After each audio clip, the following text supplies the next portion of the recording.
From the historic high banks of grand old Salem Speedway, it's me again, the History Mystery Man. Just wanted to thank everybody who took time from their busy schedules to watch my Karl Kinser interviews. Had some really solid numbers, and I'm forever grateful. Mostly I wanted to thank Karl Kinser, who didn't know me from Adam, yet he welcomed me into his private world and opened up and took a chance on me, and I'm so grateful. Thank you, Karl Kinser. I so appreciate your time. It was the thrill of a lifetime for me. Wanted to remind everybody to subscribe to my YouTube channel, History Mystery Man, on YouTube, trying to get those numbers up. Please subscribe. I promise I won't bombard you with a million videos, but some good quality stuff from time to time. And if you'd like to make a donation, I'd be grateful for that too. I do fund all of this on my own dime, my own time.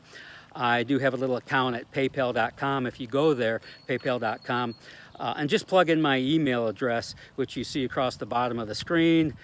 Try not to spell my name wrong. I'm still figuring that out myself.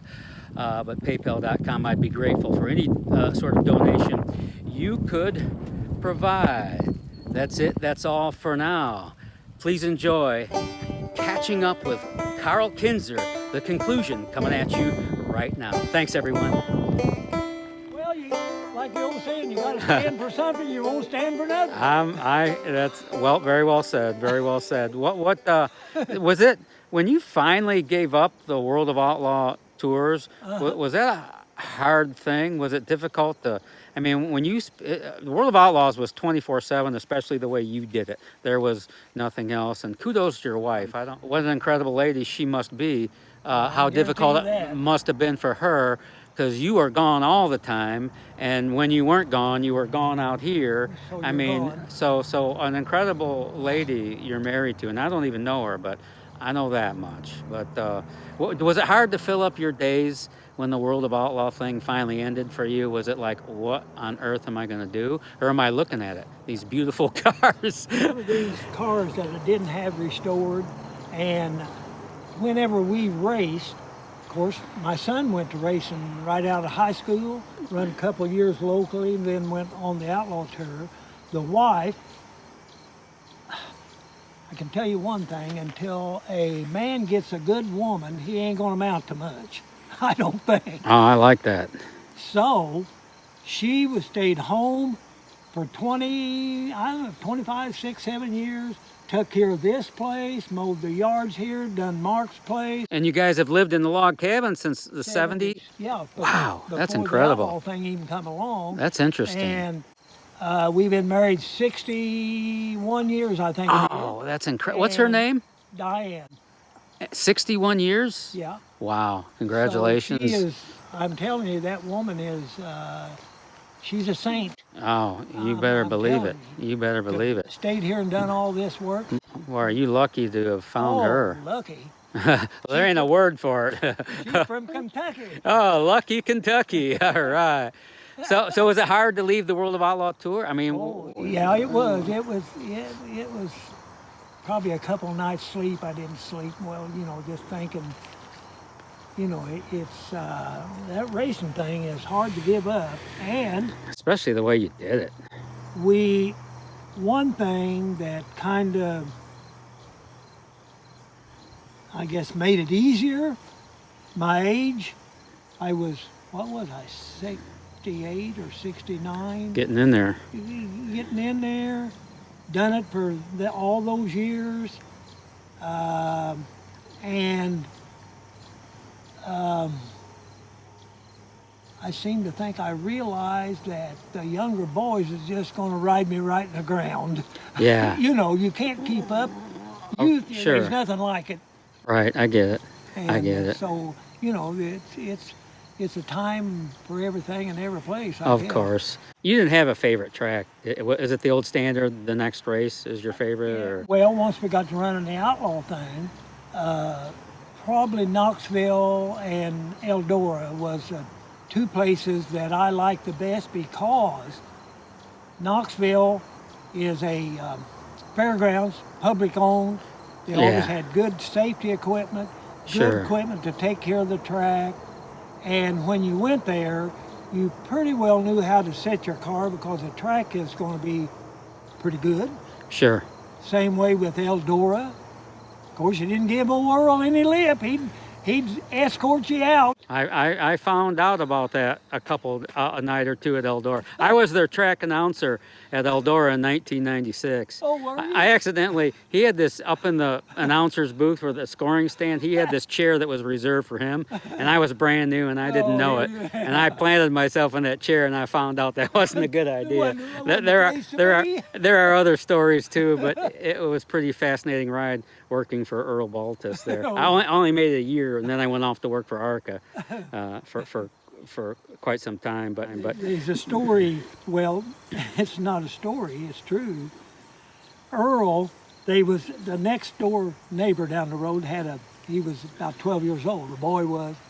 So he'd come up, ride his bicycle up after the races, and pick up pop cans. Okay. So one day the boy's out there on his bike, picking up cans, and Earl, here comes Earl. I can see him coming. Said, I told you to get your you-know-what to the house and leave my cans alone. And this kid, he used some pretty choice words. But anyway, he took and kicked the pedal on the bike and flipped rocks on Earl's legs. Uh-oh. Uh-oh. I see a problem. I ain't going to repeat the story, but it made Earl mad, the kid mad, and the kid will have to you can put in whatever you want to say. Well, it was so funny.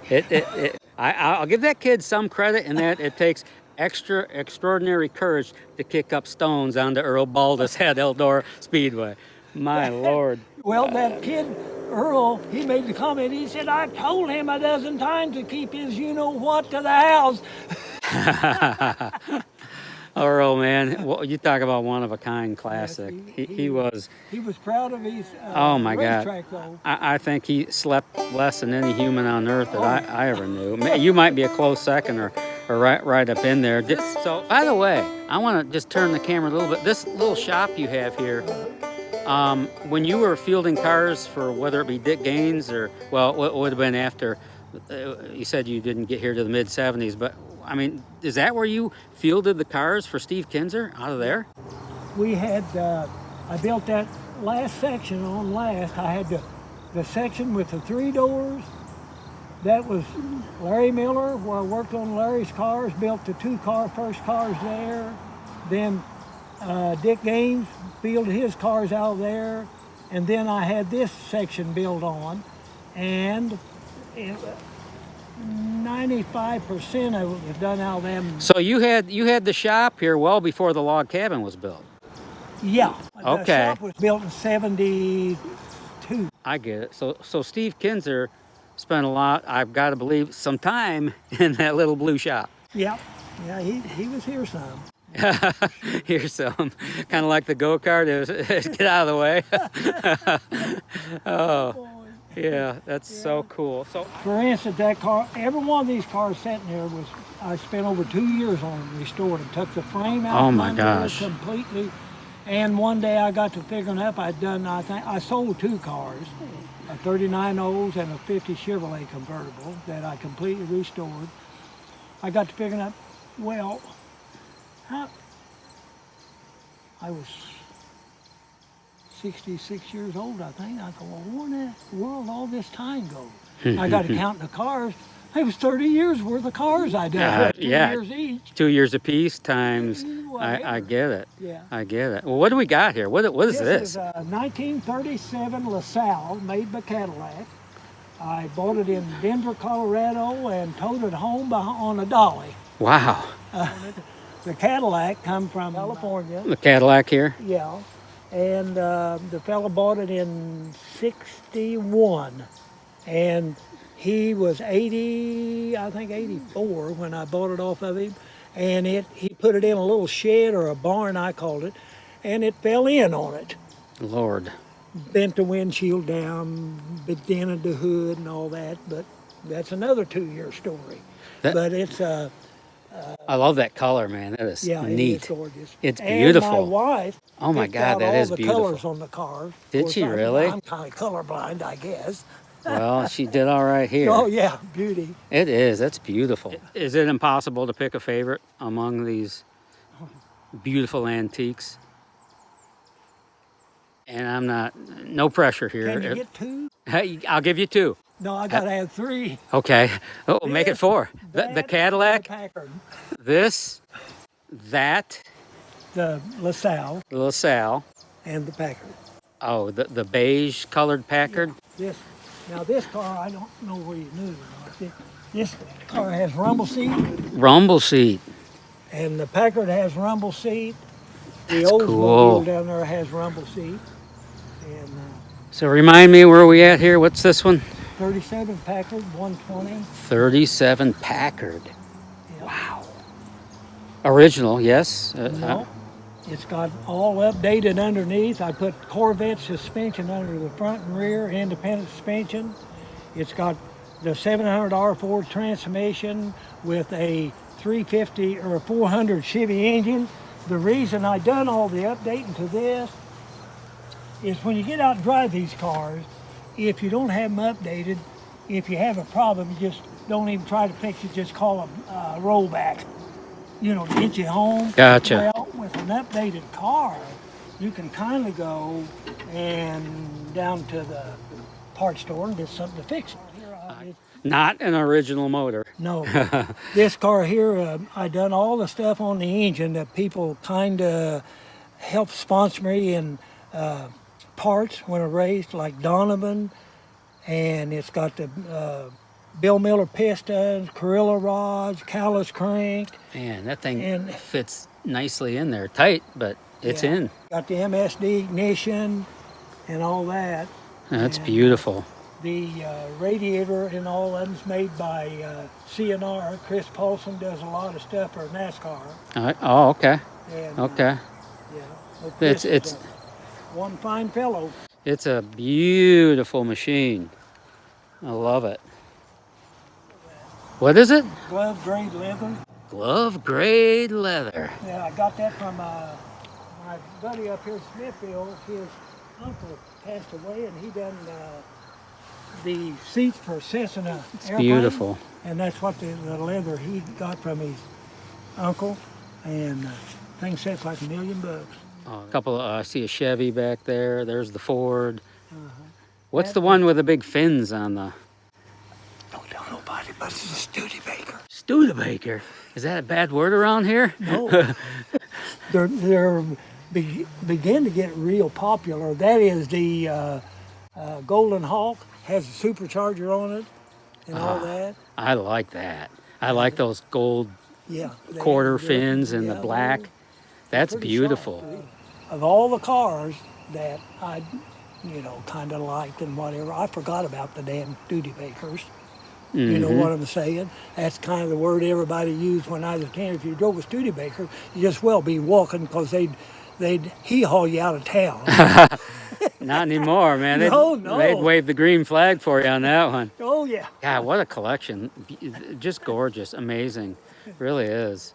Are you working on something new? I mean, is there a new one in the collection we don't know about yet? No? I haven't got a thing. I just Okay. kind of. I've been driving the 55 Cadillac. I've been driving the LaSalle. I've been driving this. Of course, I give that car to my grandson, the red Chevy. Ooh. And the green Chevy, I give that to my daughter. Of course, I Wow. redone them and frame off and all that. That's real. That's a kind of a pretty cool gift for your grandson, you said? Wow. That's neat. Hold on a minute. You said this is the first ever Gambler down tube car? Yeah, that's it. And how old is it? 80, I think we run that in 86, I believe it was. Steve Kinser ran it? Yeah, And so you said it's been sitting in the shed out back or something? yeah, a little lean to. Oh, so it's out now. What's your intentions? What are you gonna clean it up? I think a fellow from New Zealand is gonna buy it and take it over there, and he Really? probably just, how people are, Yeah, that's interesting. First down tube sprint car, sprint car. Oh, not just the first down tube Gambler, but the first down tube ever sprint car. Whoa, there's some serious and interesting history. First ever down tube sprint car. The main kind of, you get an inspiration from other things at times, you see something you like.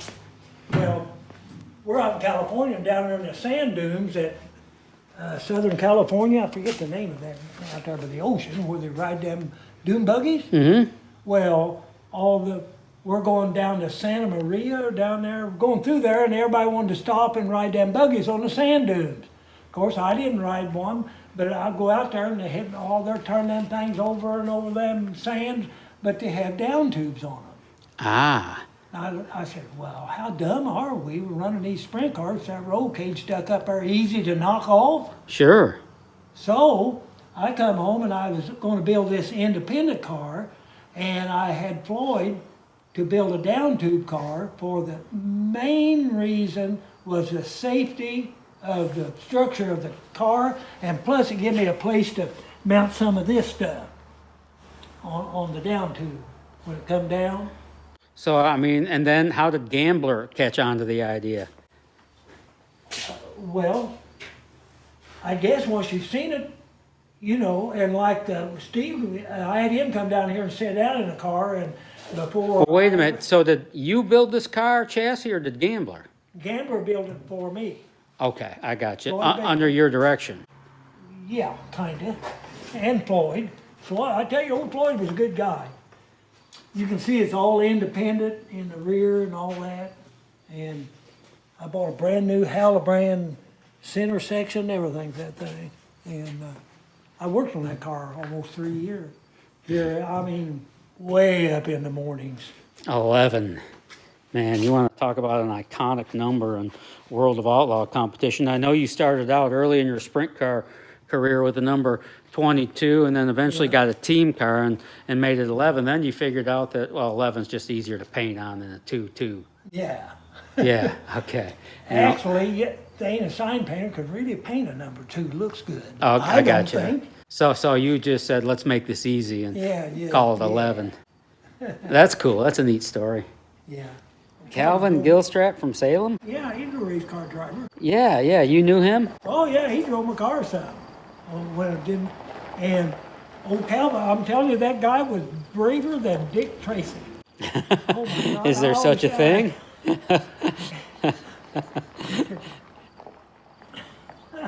Now, he died in a race car, didn't he? Yes, Bloomington. Bloomington. Yeah, qualified. Was that in your car? No, it's in Cecil Beaver's car. Oh, okay. And, He was qualifying? Yep. Yep, And set a he- track record on the first lap, and the next lap, Calvin, like I say, he could drive good, but I don't know just Too brave? Yeah, too brave, I Yeah. guess. Well, what happened is the upright roll cage, not a down tube car, okay? When he went into number 3, that Bloomington, that old red clay really gets sticky. And he goes in there, and the first lap, he floated the left rear wheel up about this high going in, Well, the next lap, he hauled her in there a little faster, and boom, just stuck the nose kind of in the ground, went, whoa, bang. Well, when it lid upside down, the roll cage is like my finger sticking down here. It broke the chassis in 2, just split the car open. Well, guess who's sitting there? The driver. And just crushed his head. Oh, And Lord. Killed him outright. I think he's buried in Salem, maybe. Yeah. Yeah, old Calvin, I mean, hell, he run for years. And that was the only guy, I believe, that I ever went to the races with, and he just enjoyed the driving part of it or the racing part of it so much. He was always the same fellow, whether he won, run dead last, turned He was just happy to be in the seat. Exactly. Yeah. I mean, unbelievable. He didn't kick and scream when he didn't win. He No, was just no, as no, happy, no, huh? no. That's it. What are your thoughts on the state of the world right now? I mean, you've been on the planet for 82 years. Have you seen anything like what's going on right now? Well, no. I tell you where all this got started in what would have been Jimmy Carter or before Jimmy Carter. They went to relaxing all the laws. whatever, we need to let them out earlier, make sure this and whatever. Well, they went to relax and everything, and it went from that, well, just don't put them in, put a bracelet on them or this. Okay, it's just like, to me, your dog, your wild animal, or anything, if you don't teach it, it don't know what is right or wrong. If you let your dog pee on your car wheel, he never knows no difference. You go out there and kick his ass, he knows the difference. Sure. Okay, that's the way I look at everything. This has went on so long, kept relaxing, that if you leave stuff relaxing so long, it gets to where all the ones that want to do something erratic think it's okay and there's no penalty. The first thing you know, you got so many of them that want everything utopia free and all this crap, which nothing ever has been free, never will be. And so I think if Donald Trump can get elected again and get somebody else in there after him that wants to bring this country back to law and order, we'll get straightened up. But if you let the people in there that want this strictly utopia, everything free, there'd be no freedom in the United States if I lived to be another 82 years. You know, it's quite bizarre.